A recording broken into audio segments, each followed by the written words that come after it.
नमस्कार दोस्तों, स्वागत है आपका हमारे YouTube चैनल सक्सेस ट्यूटोरियल पर। देखिए बच्चों, अपने ट्रिग्नोमेट्री से रिलेटेड क्वेश्चंस कंप्लीट हो चुके हैं। आज हम चैप्टर स्टार्ट करने जा रहे हैं कोऑर्डिनेट ज्योमेट्री अर्थात निर्देशांक ज्यामिति।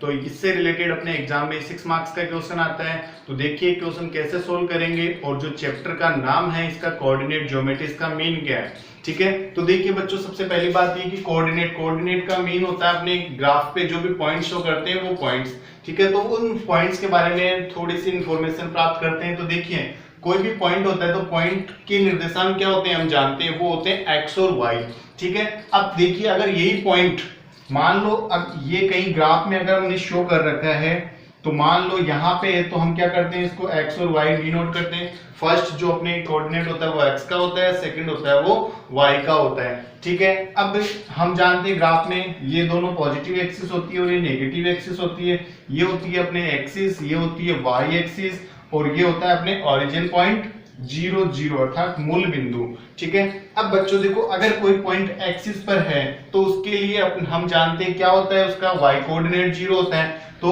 पॉइंट ऑन एक्सिस, तो उसके कोऑर्डिनेट क्या होंगे, x 0। और अगर कोई पॉइंट जो है y एक्सिस पे सिचुएटेड है तो उसके कोऑर्डिनेट क्या होंगे, इस बार क्या हो जाएगा, x कोऑर्डिनेट 0, तो 0 y। अब देखो बच्चों, कई बार हम लोग मिस्टेक कर देते हैं, इसको जैसे x 0 लिया तो इसको भी हम y 0 ले लेते हैं, तो वहां अपने क्वेश्चन रॉन्ग होने के चांसेस रहते हैं, ठीक है। फिर जैसे पॉइंट अपने पास में ओरिजिन पॉइंट, तो ओरिजिन पॉइंट में पहले ही बता चुका हूं आपको, वो क्या होता है 0 0 मूल बिंदु, ठीक है। अब देखिए बच्चों, दो स्टेटमेंट राइट कर रखे मैंने यहाँ, कोलिनियर पॉइंट्स और नॉन कोलिनियर पॉइंट्स।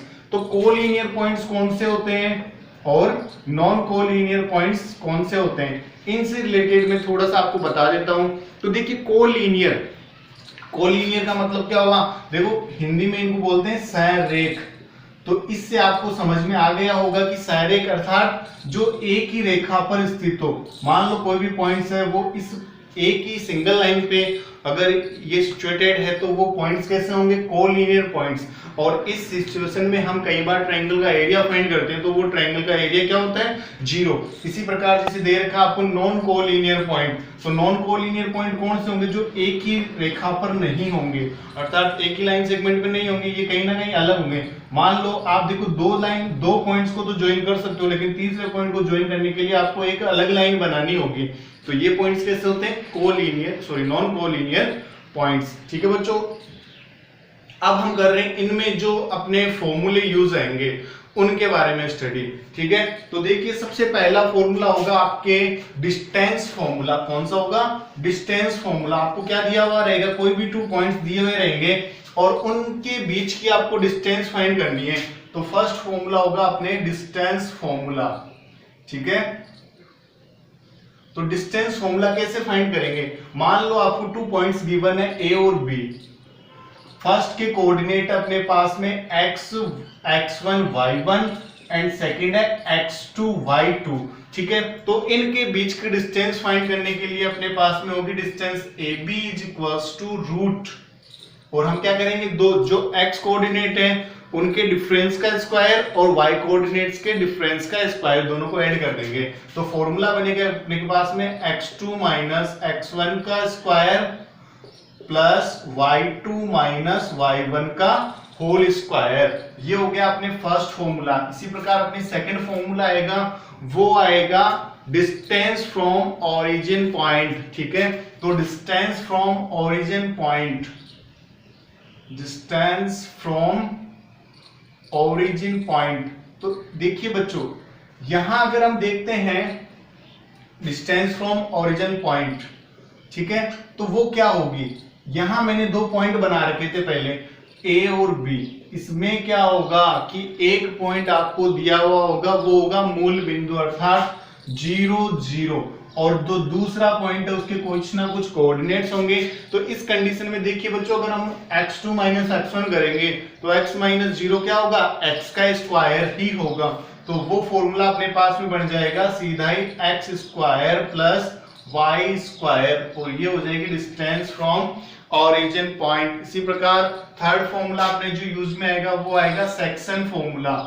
तो सेक्शन 2 प्रकार के होंगे, पहला होगा आपकी इंटरनल सेक्शन और दूसरा होगा एक्सटर्नल सेक्शन। तो देखिए जब भी इंटरनल सेक्शन और एक्सटर्नल सेक्शन की बात होती है तो हम क्या करेंगे, जब भी इस टाइप के क्वेश्चंस आएंगे तो इनमें आपको थोड़ा सा ध्यान रखना है, ठीक है। जब भी इंटरनल सेक्शन की बात होगी तो इनमें जो भी पॉइंट होगा, इनको जो भी सेक्शन में डिवाइड करने वाला पॉइंट होगा वो कहीं ना कहीं इसी लाइन के ऊपर स्थित होगा, ठीक है। और जब एक्सटर्नल सेक्शन की बात आएगी तो वो पॉइंट या तो लाइन के बाहर होगा, कहीं ऊपर या नीचे स्थित होगा, इस लाइन के ऊपर स्थित नहीं होगा। मान लो वो पॉइंट ले लिया हमने यहाँ पे, तो ये जो पॉइंट है उसके कोऑर्डिनेट ले लिए हमने एक्स वाई, तो ये भी हो जाएगा आपके एक्स वाई। ये ले लिया हमने x1 y1, ये हो गया x2 y2, ठीक है। अब हम क्या करेंगे, मान लो ये सेक्शन में जो डिवाइड कर रहा है और वो सेक्शन हम लेते हैं m1:m2, ठीक है।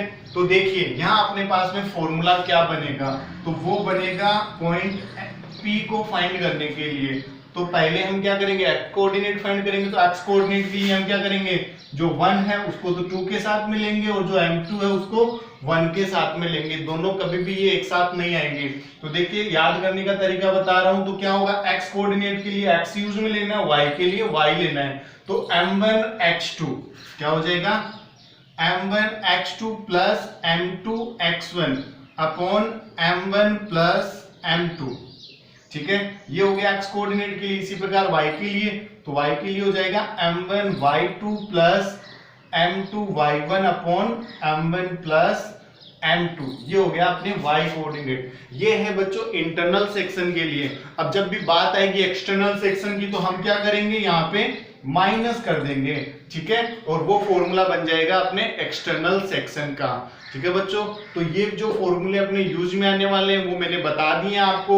इसी प्रकार अपने थोड़े से क्वेश्चन से कई पॉइंट्स आपको दिए हुए होंगे, उनको ग्राफ पे शो करना है। तो ग्राफ पे शो करने के लिए मैं आपको बता चुका हूँ, ये होती है अपने एक्सिस, ये होती है वाई एक्सिस, ये होता है अपने ओरिजिन पॉइंट, ये हो गया एक्सिस। तो कोई भी पॉइंट एक्सिस पे होता है तो उसके कोऑर्डिनेट होते हैं x0, y एक्सिस पे होता है तो y0। अगर कहीं स्थित है ग्राफ में x और y के अलावा कहीं स्थित है तो उसके पॉइंट्स के कोऑर्डिनेट होते हैं xy। अब इसमें दोनों पॉइंट्स क्या होते हैं, पॉजिटिव, यहाँ होता है माइनस और प्लस, ये हो गया माइनस माइनस, और यहाँ होते हैं प्लस और माइनस। अब आपको कोई भी पॉइंट स्टार्ट करने जा रहे हैं क्वेश्चन, ठीक है, और अपने क्वेश्चन नंबर 6 का फर्स्ट और थर्ड पार्ट में बता रहा हूँ। इससे पहले जो 5 क्वेश्चन है वो ग्राफ से रिलेटेड क्वेश्चन है, आपको पॉइंट्स गिवन है, उनको ग्राफ पे शो करना है, वो आप इजीली कर लोगे, उनमें कोई ज्यादा प्रॉब्लम नहीं आएगी।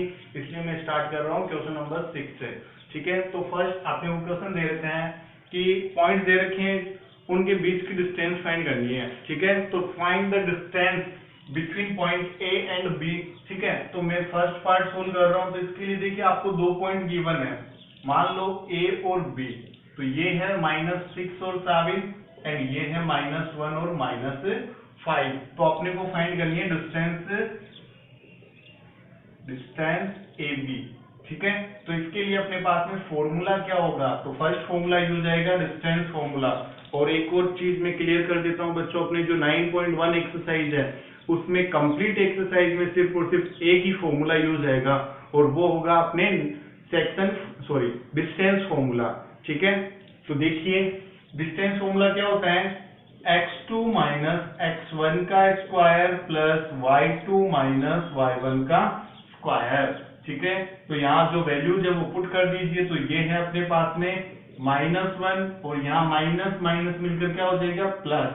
इसी प्रकार -5 -7, ठीक है।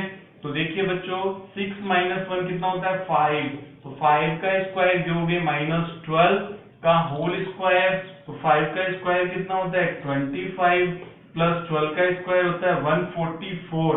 दोनों को अगर ऐड किया जाए तो ये हो गया 169, और हम जानते हैं 169 किसका स्क्वायर रूट होता है, तो वो होता है 13 का, ठीक है बच्चों। तो यहाँ जो भी अपने पास में यूनिट अपने को गिवन नहीं है, ठीक है, चाहे मीटर सेंटीमीटर जो भी होगा वो इसकी यूनिट बन जाएगी। तो यहाँ आंसर कितना आएगा 13। ये हो गई अपने पास में डिस्टेंस AB। अब देखिए जो अपने पास में थर्ड क्वेश्चन है वो एक अच्छा क्वेश्चन है, इंपॉर्टेंट क्वेश्चन है। देखिए कैसे अपने को पॉइंट्स जो गिवन है वो A और T की फॉर्म में गिवन है। अब देखिए इनमें जो आपको पॉइंट्स गिवन है उनसे रिलेटेड जो अपने पास में क्वेश्चन है उसको कैसे सोल्व किया जाता है। तो अपने पास में जो पॉइंट्स हैं उनको मैं एक लाइन पे शो कर लेता हूं।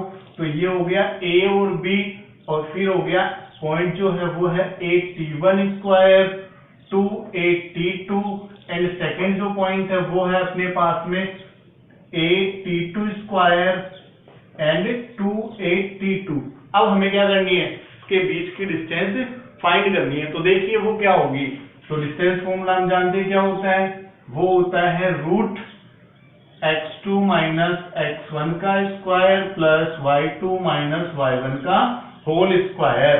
ठीक है, तो देखिए यहाँ पे वैल्यूज पुट करते हैं और इसका आंसर फाइंड आउट करने की कोशिश करते हैं। तो x2 कितना है अपने पास में 8t2 square and 8t1 square का हो जाएगा होल स्क्वायर। फिर इसी प्रकार y की वैल्यूज पुट कीजिए, तो ये हो गया 2 8t2 माइनस 2 8t1 का होल स्क्वायर। ठीक है, तो देखिए अब हम क्या करेंगे, तो थोड़ा सा आपको ध्यान देना है कि यहां से कुछ कॉमन आ रहा है, उसको आप कॉमन निकाल लीजिए। तो a और यहाँ स्क्वायर होगा तो वो क्या हो जाएगा a स्क्वायर, और जो रिमेनिंग वैल्यूज है उनको एज इट इज पुट कर दीजिए। ठीक है, इसी प्रकार यहां से देखिए बच्चों अपने पास में कॉमन क्या आ रहा है, वो है 2a, तो 2a का स्क्वायर होगा तो वो हो जाएगा 4a स्क्वायर, और यहाँ वैल्यू है अपने पास में t2 माइनस t1 और उसका स्क्वायर। ठीक है, अब देखिए यहाँ पे अपने पास में a स्क्वायर दोनों टर्म्स में, तो उसको हम क्या कर लेते हैं, रूट से बाहर निकाल लेंगे। तो जैसे ही बाहर निकालेंगे तो अपने पास में वैल्यू क्या आएगी, वो आएगी a। ठीक है, अब यहाँ अपने पास में वैल्यू है ये। ठीक है, तो यहाँ यहाँ स्क्वायर भी है। ठीक है, तो देखिए t2 square minus t1 square, तो a square minus b square क्या होता है, a plus b, a minus b, तो इसको 2 टाइम्स ऐड कर लेंगे। तो एक बार हमने क्या कर लिया प्लस, एंड सेकंड टाइम क्या कर लिया माइनस प्लस। अब देखिए यहाँ से a स्क्वायर तो बाहर चला गया, तो बचेगा क्या 4, और जो बाकी की वैल्यू है वो एज इट इज। अब देखिए वापस इनमें से क्या कॉमन आ रहा है, तो कॉमन आ रही है ये माइनस वाली टर्म, तो इसको रूट से बाहर निकाल लीजिए, वही आपका फाइनल आंसर हो जाएगा। तो t2 माइनस t1 स्क्वायर, जैसे स्क्वायर रूट लेंगे स्क्वायर हट जाएगा, और जो रिमेनिंग वैल्यूज है उनको एज इट इज पुट कर देंगे। तो t2 प्लस t1 का होल स्क्वायर प्लस 4, ये हो जाएगा अपने फाइनल आंसर।